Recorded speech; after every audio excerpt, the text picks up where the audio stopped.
ఓం శ్రీదేవి ఖడ్గమాలా స్తోత్రనామావళి. ఓం ఐం హ్రీం శ్రీం నమః త్రిపురసుందర్యై నమః.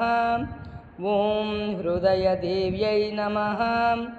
ఓం శిరోదేవ్యై నమః. ఓం శిఖాదేవ్యై నమః.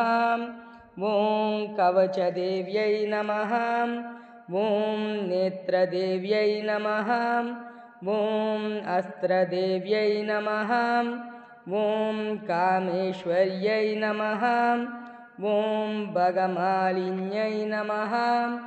ఓం నిత్యక్లిన్నాయై నమః. ఓం భేరుండాయై నమః. ఓం వహ్నివాసిన్యై నమః. ఓం మహావజ్రేశ్వర్యై నమః. ఓం శివదూత్యై నమః. ఓం త్వరితాయై నమః. ఓం కులసుందర్యై నమః. ఓం నిత్యాయై నమః. ఓం నీలపతాకాయై నమః.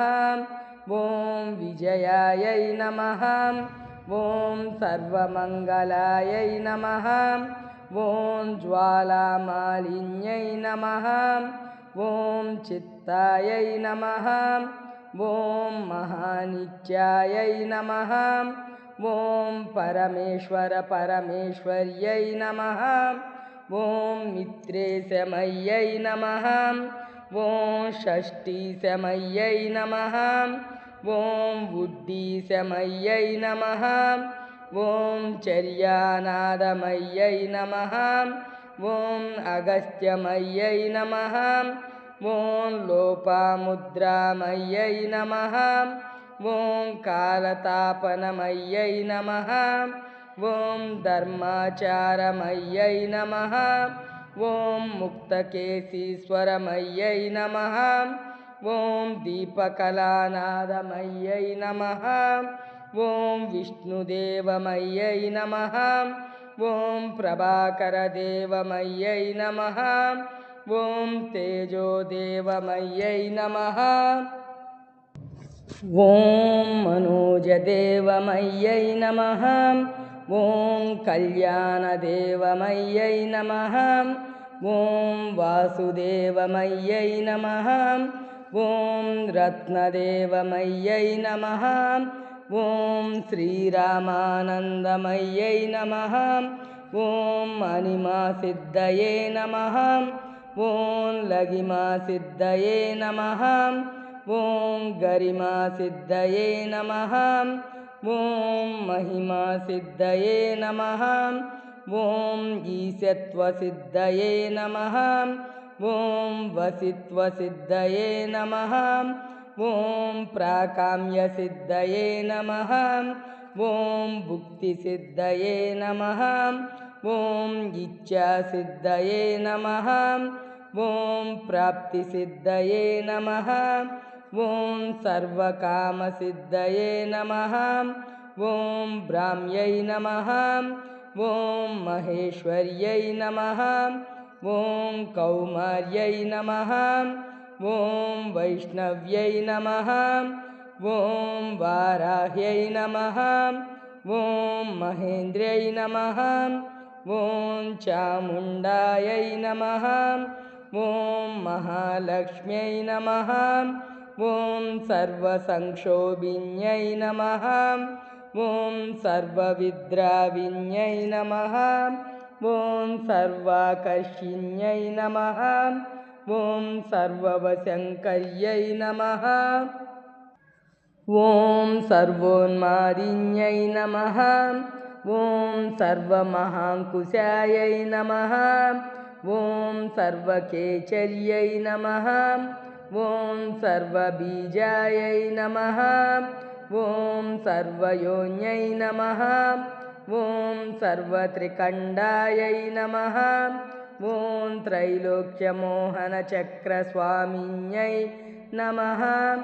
ఓం ప్రకటయోగిన్యై నమః.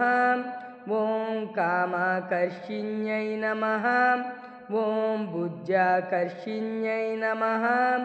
ॐ अहङ्काराकर्षिण्यै नमः ॐ शब्दाकर्षिण्यै नमः ॐ स्पर्शाकर्षिण्यै नमः ॐ रूपाकर्षिण्यै नमः ॐ रसाकर्षिण्यै नमः ॐ गन्धाकर्षिण्यै नमः ॐ चित्ताकर्षिण्यै नमः ॐ धैर्याकर्षिण्यै नमः ॐ स्मृत्याकर्षिण्यै नमः ॐ नामाकर्षिण्यै नमः ॐ बीजाकर्षिण्यै नमः ॐ आत्माकर्षिण्यै नमः ॐ अमृताकर्षिण्यै नमः ॐ शरीराकर्षिण्यै नमः ॐ सर्वाशापरिपूरकचक्रस्वामिन्यै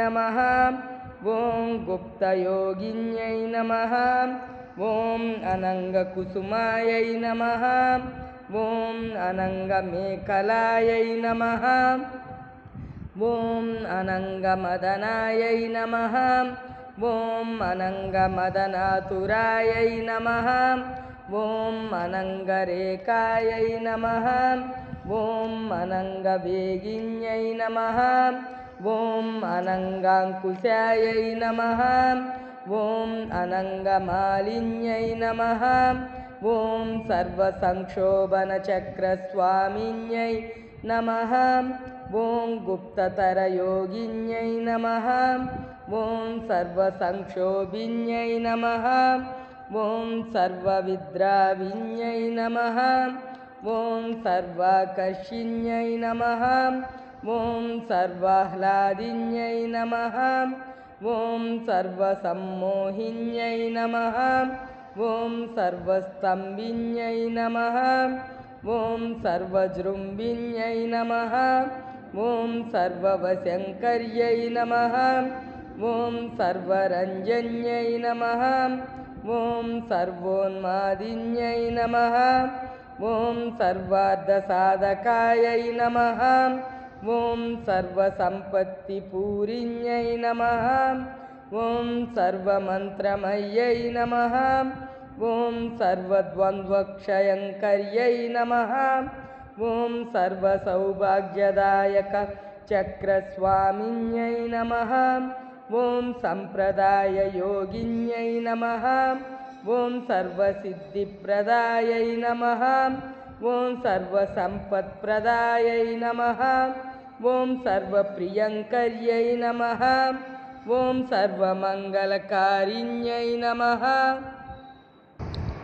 ॐ सर्वकामप्रदायै नमः ॐ सर्वदुःखविमोचन्यै नमः ॐ सर्वमृत्युप्रशमन्यै नमः ॐ सर्वविघ्ननिवारिण्यै नमः ॐ सर्वाङ्गसुन्दर्यै नमः ॐ सर्वसौभाग्यदायिन्यै नमः ॐ सर्वार्थसाधकचक्रस्वामिन्यै नमः ॐ कुलोत्तीर्णयोगिन्यै नमः ॐ सर्वज्ञायै नमः ॐ सर्वशक्त्यै नमः ॐ सर्वैश्वर्यप्रदायिन्यै नमः ॐ सर्वज्ञानमय्यै नमः ॐ सर्वव्याधिविनाशिन्यै नमः ॐ सर्वाधारस्वरूपायै नमः ॐ सर्वपापहरायै नमः ॐ सर्वानन्दमय्यै नमः ॐ सर्वरक्षास्वरूपिण्यै नमः ॐ सर्वेप्सितफलप्रदायै नमः ॐ सर्वरक्षाकरचक्रस्वामिन्यै नमः ॐ निगर्भयोगिन्यै नमः ॐ वसिन्यै नमः ॐ कामेश्वर्यै नमः ॐ मोदिन्यै नमः ॐ विमलायै नमः ॐ अरुणायै नमः ॐ जयिन्यै नमः ॐ सर्वेश्वर्यै नमः ॐ कौलिन्यै नमः ॐ सर्वरोगहरचक्रस्वामिन्यै नमः ॐ रहस्ययोगिन्यै नमः ॐ वाणिन्यै नमः ॐ चापिन्यै नमः ॐ पासिन्यै नमः ॐ अङ्कुशिन्यै नमः ॐ महाकामेश्वर्यै नमः ॐ महावज्रेश्वर्यै नमः ॐ महाभगमारिण्यै नमः ॐ सर्वसिद्धिप्रदचक्रस्वामिन्यै नमः ॐ अतिरहस्ययोगिन्यै नमः ॐ श्री श्री महाभट्टारिकायै नमः ॐ श्री सर्वानन्दमय चक्रस्वामिन्यै नमः ॐ परापररहस्ययोगिन्यै नमः ॐ त्रिपुरायै नमः ॐ त्रिपुरेश्वर्यै नमः ॐ त्रिपुरसुन्दर्यै नमः ॐ त्रिपुरवासिन्यै नमः ॐ त्रिपुराश्रितायै नमः ॐ त्रिपुरमालिन्यै नमः ॐ त्रिपुरासिद्धये नमः ॐ त्रिपुराम्बायै नमः ॐ महात्रिपुरसुन्दर्यै नमः ॐ महामहेश्वर्यै नमः ॐ महामहाराज्ञै नमः ॐ महामहाशक्त्यै नमः ॐ महामहागुप्त्यै नमः ॐ महामहाज्ञप्त्यै नमः ॐ महामहानन्दायै नमः ॐ महामहास्कन्दायै नमः ॐ महामहाशयायै नमः ॐ महामहाश्रीचक्रनगर साम्राज्ञै नमः ॐ नमस्ते नमस्ते नमस्ते नमः ॐ श्रीदेवी खड्गमाला नामावली समाप्तम्।